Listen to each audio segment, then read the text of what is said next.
वीर अस्पतालको बेडमा एउटा 25 वर्षीय युवाको लास। मुकुका गणेश नेपाली अब यो संसारमा छैनन्, तर मर्नुअघि उनले यो व्यवस्थालाई एउटा भयानक प्रश्न सोधेर गएका छन्। हिलो र धुलो खाएर पसिना बगाउने एउटा पठाउ राइडरको जीवन ठुलो कि महानगरको 1000 रुपैयाँ जरिवाना? एउटा व्हील लक खोल्न नमानी गरिबको बिन्तीलाई लात हान्ने महानगरको संवेदनहीन नीतिले अन्तत एउटा पठाउ चालकको ज्यान जोखिममा पार्यो र उनले ज्यान गुमाउनु पर्यो। आखिर कहिलेसम्म सोचिने गरिब? कृषिमा जेटिए पढेर पनि गाउँमा रोजगार नपाएपछि ऊ काठमाडौँको घामपानी र धुलो मैलोसँग जुझ्दै पठाउ चलाउन थाल्यो। तर यो व्यवस्थाले उनलाई ढुक्कसँग जिउन दिएन।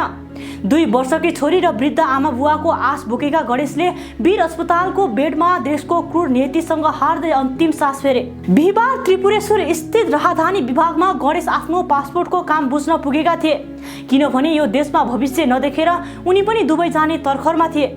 भित्री सडकको किनारामा केही मिनेटका लागि बाइक रोकेर उनी भित्र छिरे, तर बाहिर निस्कदा उनको बाइकमा महानगरको व्हील लक लागिसकेको थियो।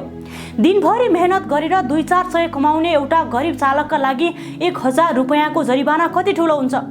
उनले बिन्ती गरे, आफ्नो परिस्थिति सुनाए, नगर प्रहरीका अगाडि हात जोडे, तर बर्दीको अहम र कडा नियम अगाडि कसैले उनको रोदन सुनेन। आक्रोश र अपमानको त्यो पराकाष्ठ सहन नसकेर उनले आत्मदाहको आत्मघाती बाटो रोजे।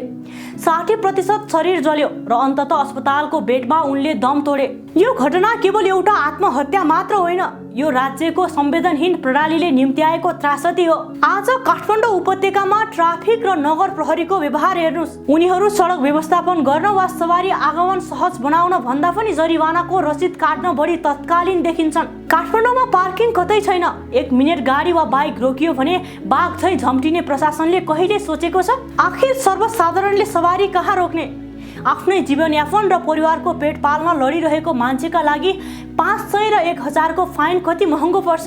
एसी कोठामा बसेर नियम बनाउनेहरूलाई के थाहा? गणेश नेपालीले राज्यको दमन र दादागिरी सहन नसकेर मृत्यु रोजे, तर प्रश्न छाडेर गएका छन्, यो देश कसको हो?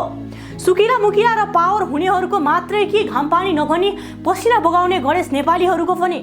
नियम हुनुपर्छ, तर नियमले नागरिकको जीवन जोगाउनुपर्छ, ज्यान लिनु हुँदैन।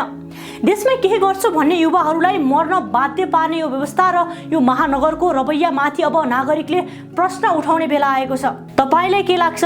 गणेश नेपालीको मृत्युको जिम्मेवार को हो? तल कमेन्ट गर्नुहोला।